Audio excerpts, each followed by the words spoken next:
Hi, my name is Ryan Throop-Voors, but my students call me Mr. TV.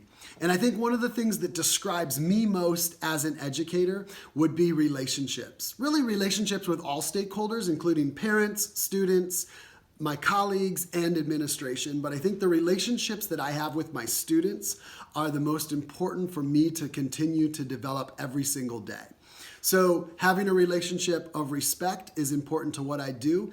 And it kind of sounds a little cliche, but the adage that says people don't care how much you know unless they know how much you care, it's really something that I live by every single day of my teaching. I even share my own struggles with having ADHD throughout my life and how that can be actually a strength in my life. And I think that when students learn that about me and know that about me, it can help them see that their learning differences can help them in their life, and they see me as kind of a successful role model. I started my teaching career at a rural school district in Michigan in 2004.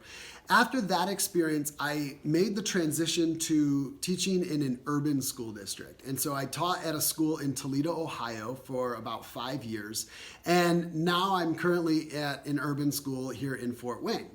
And I feel like learning from my students and learning a new perspective is really important to my personal teaching philosophy. I'm passionate about learning, and that passion for learning really rubs off onto my students as well, and I help instill a love for learning and a passion for learning within each and every single one of them.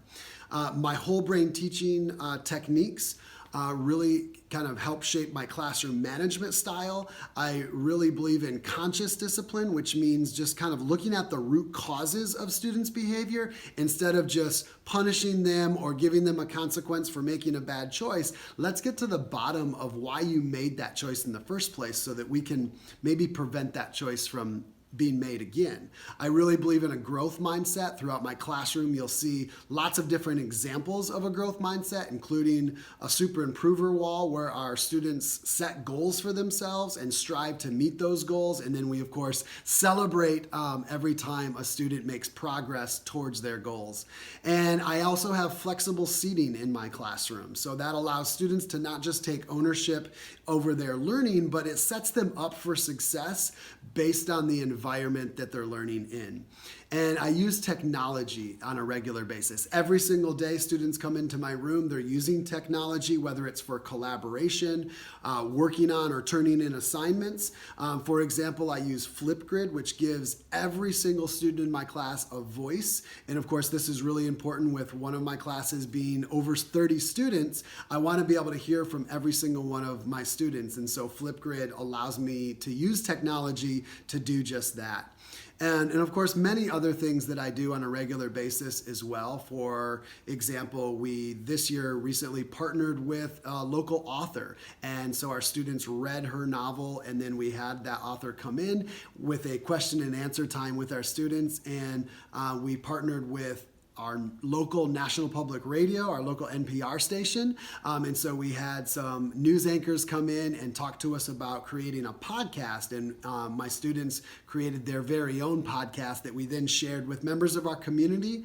And then we've taken students in the past to see different performances. For example, last year we went and saw a performance by the Three Rivers Music Theater with one of my classes. So lots of different ways that describe my own philosophy and my personal mission for teaching.